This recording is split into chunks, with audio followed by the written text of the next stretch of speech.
Episode 9, Shifting the Narrative of Childhood Sexual Abuse. In today's episode, I'm joined by author and speaker Kath Essing. She recently published her powerful memoir, The Courage to Speak Your Truth, where she takes us inside her journey of remembering the abuse she endured as a child and the incredible path she's walked to healing. This is a conversation of courage, truth, and reclaiming your story. Well, welcome, Kat, to the Honest Healing Podcast. Thank you so much for joining me. Thank you. I'm so excited to have this conversation with you. Yes, and I love that we have a beautiful mutual friend, Susie, that you've known since you were very little. Yes. Yeah, Yes. all the way Big, to, big in ego. We were teenagers together. So it was, yes, but we have grown together since then. Many, many moons have passed, and she's one of my favorite people in the whole wide world. yeah, beautiful. And we actually met me and Susie through Instagram, which is a crazy. Oh, Yeah, we both live in Brisbane, but we connected there and then have done retreats together, which is cool. But I want to jump into your book because first of all, I love the title of it, Courage to Speak Your Truth. So, shifting the narrative of childhood sexual abuse. So, let's just start, obviously, before we get into the story. What was your why on wanting to write this and share this with the world? so I started working with a speaking coach because I really wanted to do a TED talk on this topic. And so I wrote an 18-minute speech. And when I wrote the speech, I realized that that was the blueprint for the book.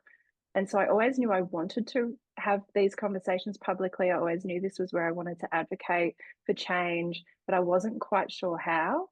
So the book itself stemmed from a talk that I created, and I wanted to write it because it's a lonely journey, the remembering abuse as an adult and recovering from those memories. And I wish this was a resource that was available to me when I was navigating that time. So that's my why. Yeah, yeah. And I love how it's not just a memoir, it's not just a written story, it's short stories and poetry. So why did you choose or like what gave you that idea to create this structure for storytelling? Because it's nothing like I've ever read before or listened to. It's great. Well, poetry it has been, and writing has been how I've used word to heal. So it's, I know there was a period of time when I was deep in depression and the words I couldn't form in my logical brain, but how I was feeling would form through poetry and it would just come through me. So that I had a lot of those poems prior to even starting to write. And then I realized that the poetry started to align with the short stories that I was creating. And so it all just kind of came together as a one big puzzle that kind of came together. So a lot of those poems are, 20 years old. Wow. Well, then let's go to the actual story itself, and then we'll dive into the weight of silence and the healing and the recovery bit. But do you want to share a little bit more about the story of when you sort of had the flashbacks or the remembering of it and just take us through that process? Absolutely. So I was in my early 20s, and at that period of time in my life, I was suffering from some very deep depression, and I didn't know why. On the surface, my life was wonderful, and I had beautiful friends and family around me. And so I started working with a psychologist, and throughout a week's period, the first memory surfaced from when I was 5 years old, and I was sexually abused by a male relative. So I completely shut it out. It took me another 8 years, I think, to really piece together the other incidents that occurred through therapy, all sorts of conventional and unconventional ways. And it took another 23 years to go to police. I was Wow. under the impression when I was in my 20s and still surviving the tsunami of emotion that was surfacing as a result of these feelings coming up in my mind and body. And I was told at the time there was a statute of limitations legally, and I had to go to police within 2 years. And I just didn't have the capacity to do that because my whole identity was realigned, and I had to figure out who I was alongside this now new information to my conscious mind. Absolutely. And so the long-term impacts of childhood sexual abuse are obviously they'll show up physically, mentally? And why do you think people misunderstand about the silence part of like not speaking up or not coming forward? And even if you don't go to the police about sharing it with, anybody, never mind the world or publicly. It's such a complicated conversation. And I actually was having this very conversation with a woman this morning where her abuser was her father, Mhm. and her mum and her brother didn't believe her. So in my case, I feel like I was very fortunate that my abuser was in my dad's side of the family. I had a very soft place to land in my mum's extended family with my siblings and my mum and my stepdad. I had a very, very safe place to talk about what had happened to me, knowing that it wouldn't um, impact their relationships with my abuser. So when people stay silent, it's not just because of shame. It's not just because um, they're scared. Often the abuser is still related to the people that they care about. So it's about curating your own story for the comfort of other people. Absolutely. Yeah. And can you share a moment or that turning point when you realized that staying silent was actually costing you more than speaking up? I can, and I think it came in waves, to be honest. So when I first told my immediate friends and family what had happened, I almost didn't have a choice because I was so young. The memories were locked in my body. So with the psychiatrist, I, the memories resurfaced, and then physically my body just unleashed all of the emotions. So I was twitching for about 24 hours. So my nervous system, and I talk about this in the book, that I feel like there's three main parts of us that get impacted by any trauma: our mind, our body, and our spirit. Mm, And so for me, those three things individually needed healing. And a lot of energy work has been required to start to put the pieces of the fragmented inner child back together. The one thing I learned through doing the talk and writing the book was I still continue to speak up about my abuse, but that's what I called it. I called it abuse. And it took a lot of courage to then reframe that language and start to use the word rape, which is what it was. And that took a very long time to get to that point. I've spoken to lots of women and men who felt the same way. And I liken to using the word abuse a bit like a choose your own adventure story. So it's mm, like you can say it to somebody and they can insert what they're comfortable imagining. But the word rape, there is no hiding from the reality of what that looks like, or feels like. So for me, that was the courage. It took courage to really have honest conversations because I'm innately a people pleaser, or I have been in the past. And I stopped curating my story for the comfort of other people because I did that too long for too long. And it really started to take and impact my spirit and my capacity to honestly connect with people around me. yeah. Yeah. And the statistic is, I believe, 1 in 4 women and 1 in 6 men will have been sexually abused before the age of 18. One And in three one women, in one three, in five men will be five. sexually abused before the age of 18. 90% of them are known to, yeah, someone that they know, but 50% of them are related to their perpetrator, which is information that was new to me and was part of my research. That even though that was my story, and I do joke about the fact that I'm statistically incredibly average. So many people block out their memories. A very high percentage of people don't remember their abuse until they have children themselves. Our Yeah. children act as a mirror to our own trauma.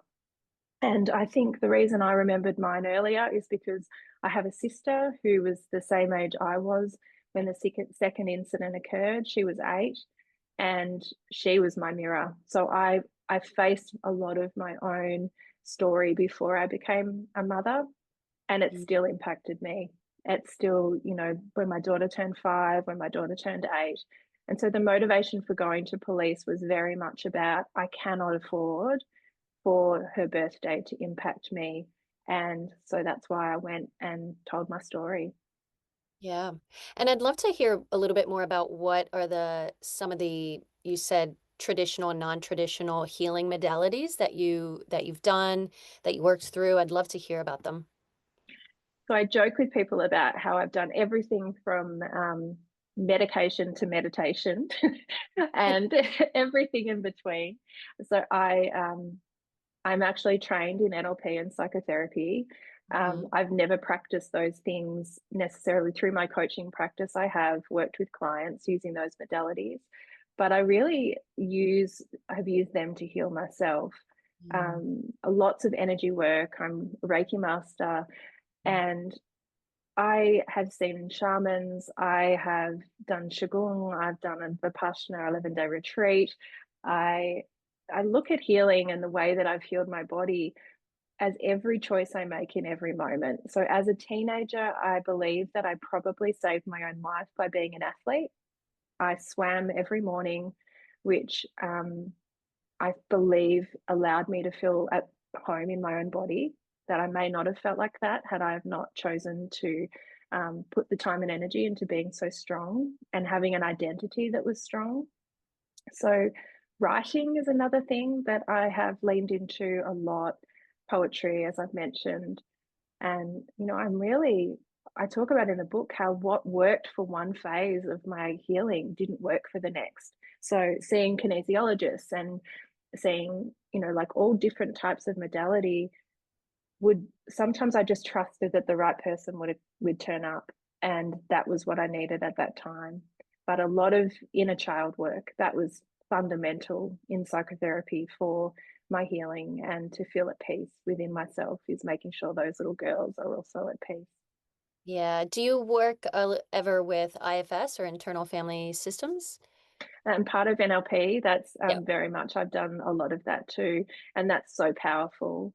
And a Yeah. lot of writing to my inner child and to different family members and to ensure I've done a lot of past life work and intergenerational like healing and breaking the cord from what I believe is quite a dysfunctional kind of family lineage. And I didn't want my children to carry any of the energy of that. So I've done a lot of work on breaking the cord for them. Yeah, I love that. And so what are some of the first steps that you actually took? Was it the talk therapy that kind of allowed you to have that space and then you navigated more into maybe some more holistic things? I really believe that, the talk therapy was so fundamental in making sense of what was happening originally. And just because, when you talk about not being believed, I think I was believed, but I couldn't believe it myself. Mm. That it felt so implausible that something like this could have happened and that I could have blocked it out. And so I had to talk about it. I had to find the words. I had to have somebody help me make sense of what I was wrestling with internally. And that, working with social workers and psychiatrists and psychologists, it was so important. And then I think once I established a firm understanding of the story, there was a point where talking about it was actually almost re traumatizing. Yep. And I think, that I am not a psychologist, so I can't speak to this specifically, but I do believe that when we have childhood trauma, I know for me, I disassociated from my body. So my body held the energy, the memory, and the emotions of the event. My mind was separate from that. So a lot of the work had to be done from an energetic and physical level. And a lot of the time I didn't have the words to really share what those feelings were. And so that, that required something else. And so I think, for me, it's always about having a foot in the door. I've used Chinese medicine. I couldn't even, I have a list actually in the book, which I should reference, but there's so many things that I've done, walking on the beach in bare feet, cold water therapy, you know, punching a pillow, screaming in my car. Whatever my spirit calls for in that moment.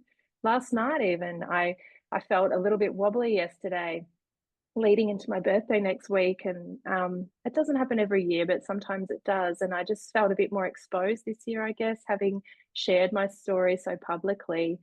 And today I feel grounded because I went to bed and I did qigong and meditated for hours and had a good night's sleep and asked my family just to give me some space so that I could do that. And they did. And so today I feel better. I feel good. I feel calm and grounded. And so I guess the gift of having had so many exposures to different modalities is that you can start to instinctively know what it is that you need in that moment. Exactly. And that's the thing about healing is it doesn't mean you're never going to get wobbly. It doesn't mean you're never going to get dysregulated or angry or possibly even explosive. Like nobody's Mm-hmm. perfect, right? It's about recognizing when you're in those dysregulated or wobbly places and then putting the boundaries in place so that you can create more safety. And so that's asking for maybe a little bit more help or actually expressing that, hey, I'm not feeling really great right now. So this is what I need to feel better. And so that's so important that people also hear that just because, this was 20, however many years ago, and you've done all these modalities, you've written the book, you've spoken about it, you've worked through it, you can still have your wobbly days. Potentially, I don't know if flashbacks come, but these things can still happen and it's nothing to be feared, which I think a lot of people will not want to open up Pandora's box because they're afraid, well, if I think about it now or talk about it now, I'm never going to be able to forget it or get through it. So I love that you've shared that vulnerability as well. And so in your book, I think Susie actually told me this. Did you talk a little bit about the mother wound? Mm-hmm. Because I actually did an episode on the mother wound, and it's my most listened to episode yet. And because I've had a very colorful relationship with my mother, I would love for you to speak about that because I'm sure, that has come up of, I don't know, when you were little, maybe you didn't feel safe enough to tell her what that dynamic was. But if you want to talk about that, I think a lot of people resonate with that. So I think that, that's probably it's interesting because Sue's read my book before I published it, and I didn't have anything in the book about my mum because my mum is an incredibly strong, beautiful woman. We've always had a very close relationship, and it's been, but I think I played by the rules for a long time, and because we're both very strong personalities, we have very different ways of navigating our emotional lives, and I think I probably challenge her, and I find she finds me quite perplexing because I'm so different to her. But then we're very similar in the way that we are both so. Um, it's so important to both of us that things are fair and just, and I think that the reason I chose to put some a chapter in there about my mum and I going through mediation while I was having a trial was because I didn't want to do anything to upset my mum. Like she's been a victim in this as well and had absolutely no idea. That's not always the case for parents, but in my case, that was that my parents had no idea what was happening to me. And she was a very strong, assertive woman working in social justice. So she saw the worst of humanity. And her belief at the time in the 80s, which was true for many people in that generation, was if we keep you away from strangers, then that's how we keep you safe. Mm, So the reason Mum and I had to have mediation is because her response to my trauma was, I need to be stoic and strong, and I don't want Kath to see my emotion because she's navigating enough. yep. But all I interpreted and heard was she doesn't care enough to let me be vulnerable and sad. So it wasn't that one of us was right and the other was wrong. We just had completely different languages, and it actually took a woman to mediate us online during COVID. And the last session we had, Mum just basically said, "Tell me what you need. I will give it to you. I will give you anything that you want." And I just burst into tears. And so this beautiful mediator said, it's not the adult self that's sitting here that needs something from you. It's the inner child that doesn't have the words to ask for it. And when she said that, it allowed me to say to my mum, Mum, I remember coming out of the public toilet on my fifth birthday and coming straight to you and saying, I want to go home now. And you saying, but we haven't had the cake yet. And so I just said, okay. And I didn't have the words to talk about what had just happened. The man responsible for hurting me picked me, I think, because I was such a people pleaser. And I said to Mum, in that moment has caused thousands of hours of angst in my own relationship as a mother with my children, because I think, what if the night that they cry and won't go to sleep is the night that I should have picked up on something? What if their bad behavior at a party wasn't because they had too much sugar, but I missed something? What if they're, cracking it in sport is because of something much deeper and I haven't seen it? And so I was able to say to my mum, as a mother, that moment haunts me, but as a little girl, I still feel alone. And Mm. so she said to me in that moment, I'm so sorry. And that's all I needed to hear. And, we have a really close relationship, but it took getting that conversation out of the way for us to be on the same page. And she's so supportive of the work that I'm doing and so proud of me and loves my book and, is probably my biggest fan. But I didn't want to put that in the book because I didn't want to hurt her, and I think she's been hurt enough. Um, so yeah, Suze was the one who encouraged me to, and I'm glad that I did, because I didn't want other survivors to think, well, her relationship was perfect with her parents. What would she understand? Because this kind of trauma it disconnects people from even those who love them the most. And so, it's been a really, I've put my mum through hell with depression and navigating what I had to navigate. And she's a very pragmatic person, and that's where she's been able to help from a very practical standpoint. And I probably attack the world from a very emotional place. So we've now been able to find that common ground. So you've just got to do the work, like, and commit to doing the work in any relationship. So, um, and I think that I'm a very different mother. I've chosen to be very available for my children because of my own experiences. And that's the gift, I guess, that comes from what I've been through. And um, yeah, so I feel very grateful about my relationship with my mum now and my children. And it's taken work to get there in both cases. It's no easy path. Just because, No. you're going through it and you might write about it, doesn't mean that it's that easy path to navigate. And so do you want to share, your experience of speaking out and going to the actual police? You've actually gone through a trial and everything. I've been through an 18-month investigation. Yeah. And so when I first went to police at 46, and I went to the police and I said, I wanted to report a sexual assault. There was a 2 hour conversation with a detective to decipher whether there was a crime or not. And he said in that conversation that they believe only 23% of all victims actually go to police at all. From that 23%, 10% of cases investigated will go to trial. And from those that are in trial, only 1% will ever get a conviction. So I Mm. knew that the statistics were very much against me, being that it was something that had happened 40 years before, with no physical evidence. So I went through 18 months of an investigation. In that time, I got to call my abuser and confront him. There was an eyewitness that was questioned who wasn't prepared to come forward. There was physical evidence from a hospital admission that they couldn't find. I had several friends who I first disclosed to when I was in my 20s, who all came forward to the police and verified that disclosure.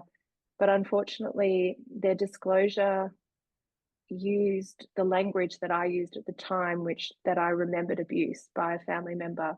And they all said that. They all told the truth, that that was what I said in that conversation. With 23, 40 years of healing, 23 years of therapy, and a 4-hour conversation with a detective, that was my statement. I used the word rape. Mm. And the discrepancy between those words was part of the reason it couldn't proceed to a trial, because they felt like the defense would pull that apart. Oh my goodness. Wow. Mm. Wow. So part of why I'm writing this and why I want to advocate for it. So there was a moment where the police called and said, "We're so sorry that there's not enough to proceed to trial." And I remember sitting there and almost being an observer with myself and thinking, okay, so now what do I do with this? And part of me was relieved because the investigation was grueling. It was challenging for my family and my friends. And then the other half of me was like, okay, now I can have a rest. Mm. And so I took some time and we had a big family holiday. And then I came back re energized and wrote my speech. And then the book literally poured out in 5 weeks. So Wow. that now it's my story to tell. I've published with a beautiful publishing house called Dean's Publishing, who I trust. They're all women and they're phenomenal and been so excited and supportive about this project. And um, so I now feel like that, it, even though there hasn't been legal ramifications for this man, Mhm. I'm at peace. And going back to, being a mother, I can't say that I would feel as peaceful as I do if this was my child. And that's where I feel for my mum, because Mm. she's, understandably, I would want to kill someone if they hurt my children. Mhm. But I've just spent so much time, wasted time carrying anger, and I don't want to do that anymore. So when I talk about my story, it doesn't emotionally take from me. I'm telling my story because it's important for other people to know that they're not alone. And that is why I have these conversations. Yeah, you're transmuting the anger. You're Yeah. you're recycling it into something. It's like compost. Yeah. You're turning the garbage into now beautiful soil for not only your garden, but, the community's garden. And I love that. And I want to talk about, you said that you called the abuser Hmm. on the phone. You actually had a Hmm. conversation. Who? How is that? Yeah. Because that was obviously the Um, first time and only time.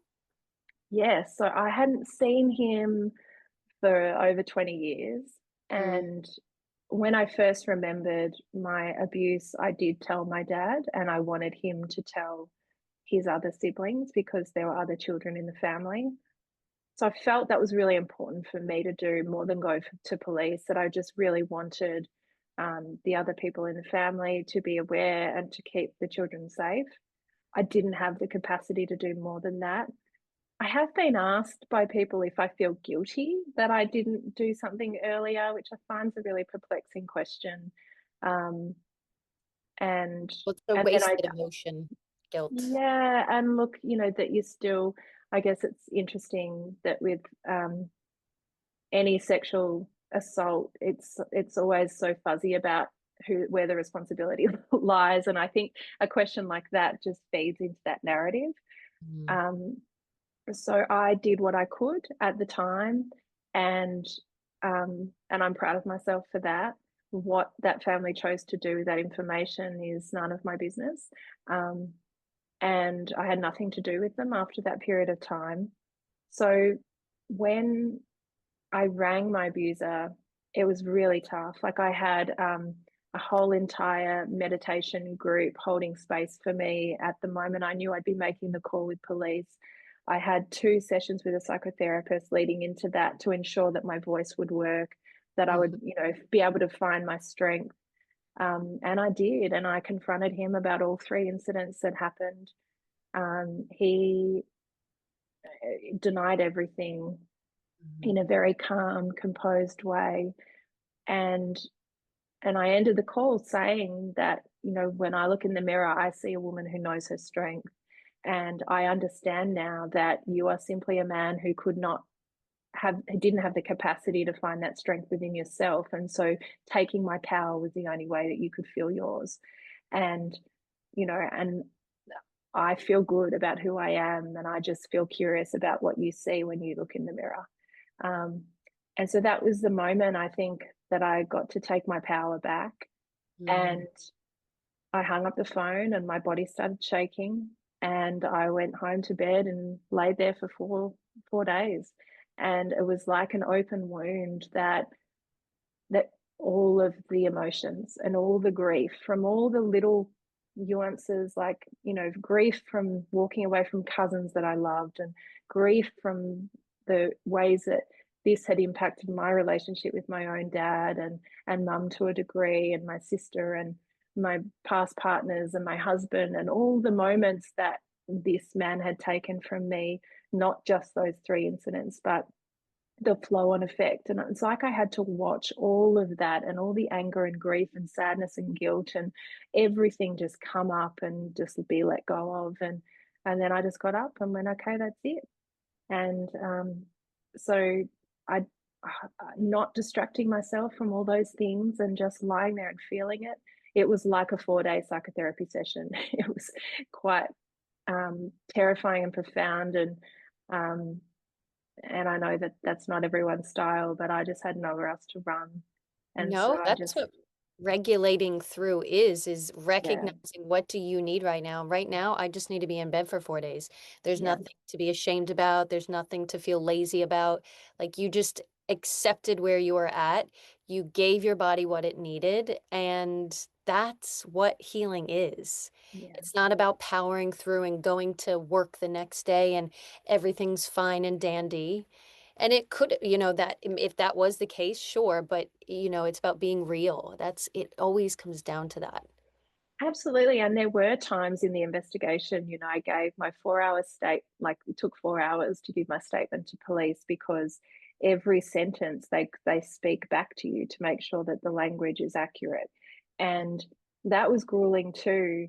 But I came out of that and went, okay, it was Easter following that. So I'm like, I just want to go and spend time with my kids and eat chocolate and, have an Aperol spritz by the river and just live life and be grateful for the fact that these words are now out of me, and that I'm no longer carrying this entire story in isolation. So there were periods of that journey that felt really liberating, and I wanted to just jump back into life. But there were also times where I needed space to just be still and to feel the emotions that surfaced. And so, when some people ask me often, what advice would you give somebody if they've just remembered their own trauma?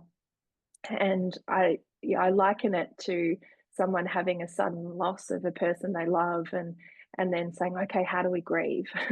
It's like you can't, there's no linear path to healing or to grief. It's important to just, as you said, to tap into the needs that you have in that moment.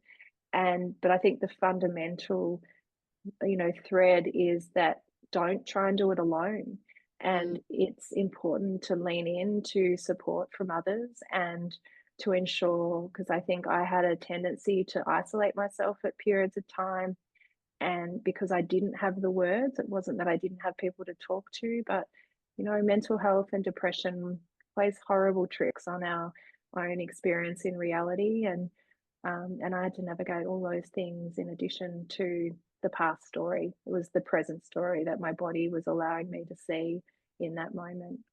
yeah. And when we do tend to have more of that good girl complex, it's so hard to ask for help because our, worth is based on our performance and our ability to show up. Your book aims to shift that narrative of childhood sexual abuse. So what narrative do you want to most change? Is it the asking for help? I think when I say shifting the narrative, I have had so many people say to me in the past, I just would never have guessed.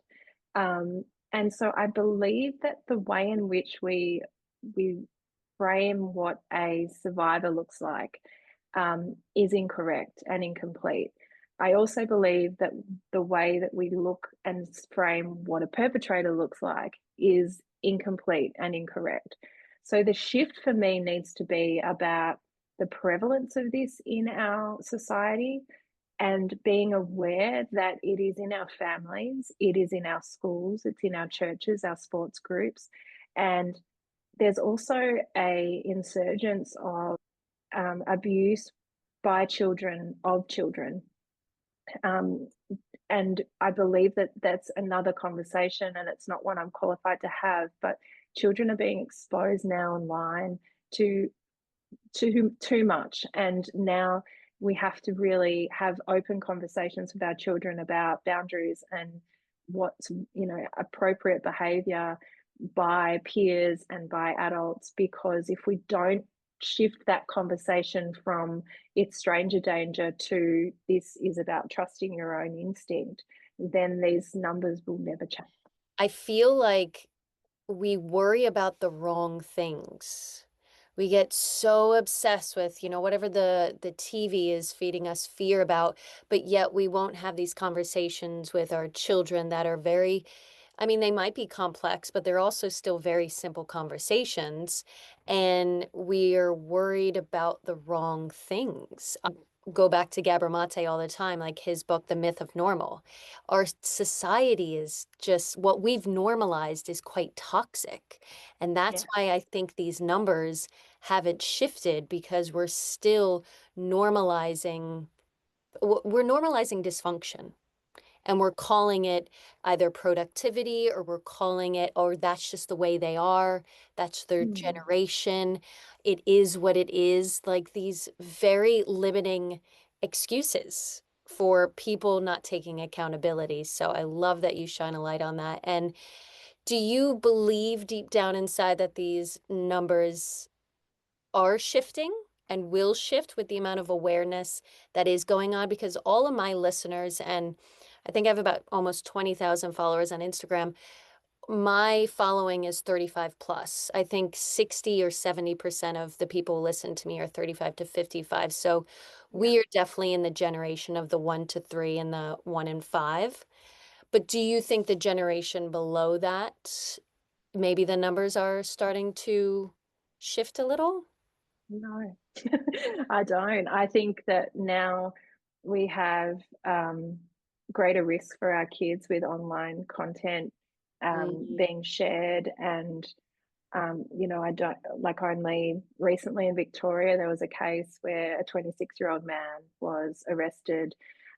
He'd been working in hundreds of different childcare centres, and all of his children that he abused were nonverbal. So I don't believe that the numbers are even, like, these children were so young, they wouldn't even have the words and the capacity to speak up about them. Um, I, yeah, I don't think they're changing. It terrifies me. I spoke to the CEO of Safe House last week, who said that the numbers in our region had jumped up by 56% for sexual assault for minors under 18. Um, I don't I don't know specifically why those numbers have increased. Is it because more people are disclosing? Is it because there's more awareness? Maybe they've got to get worse before they get better. But I know that for me, unless we normalize these conversations and we start to model to our children that it's okay to fall apart and go to bed and then get up, and because that is taking responsibility for your own mental health, and it is setting boundaries and asking for help. If we don't teach children to do that, how will they ever say no when they're confronted with somebody who has ill intentions for them? And how will they ever say no to peers when they ask them to do something that they're not comfortable with? So for me, it starts at a micro level in our families, and not all of us are lucky enough to have parents that teach us these things. But you know, I just I don't know what else to do but to minimize the alienation of survivors as adults. And I think until a generation heals, those numbers will keep perpetuating themselves. What do you hope readers take away from reading your book? I want people to see that it's not an easy path, Mm. but it's a path that is worth it. And, that I wrote the book for two reasons. The first was to eliminate the isolation for survivors. The second was to create a resource for the allies, those supporting survivors through their navigation as an adult survivor of childhood sexual abuse. Um, I had a beautiful woman reach out recently to tell me that her brother, who's in currently been in and out of jail for his adult life, through therapy, remembered abuse by a school teacher when he was 8. And he'd been estranged from the family because of his choices and his response to his trauma. He's only just realized that trauma happened. And she read my book and then contacted her brother, took that book into prison, and they've since reconnected. So, to ask why I wrote it and what I hope to gain from it, it's that exact story. In both cases, that healed not just the survivor, but the family around the survivor, because it's really hard. Like, I've been so fortunate to have a husband and a mother and a sister and a brother and beautiful friends who've held space in times that many people would have ran away. That's not everyone's story. And so I speak up for those who can't. And I speak up for those who are still in families with their abuser and having to navigate that complexity of not wanting to break people that they love's hearts by telling them the truth about someone they care about. This is a very, very foggy grey area, and not two stories are the same. So Mm. there is not one path to healing. There's not one path to speaking up. When I talk about speaking up and people say, where do I start? Start by writing yourself a letter. Start Mm.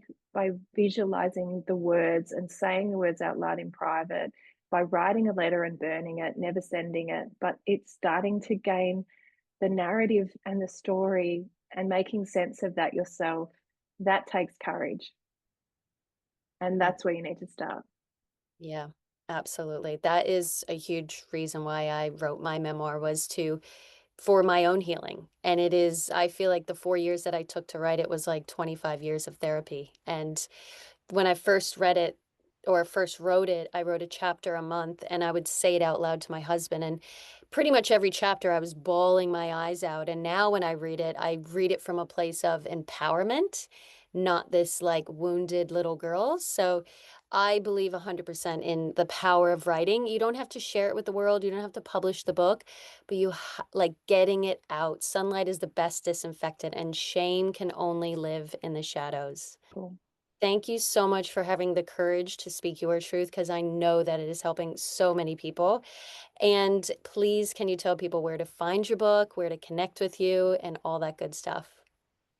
Well, the book is on Amazon and Booktopia. I've also narrated it myself, and that was a scary journey. So, as you said, writing words on paper is one thing, but actually saying them out loud. It is also on Spotify and Audible.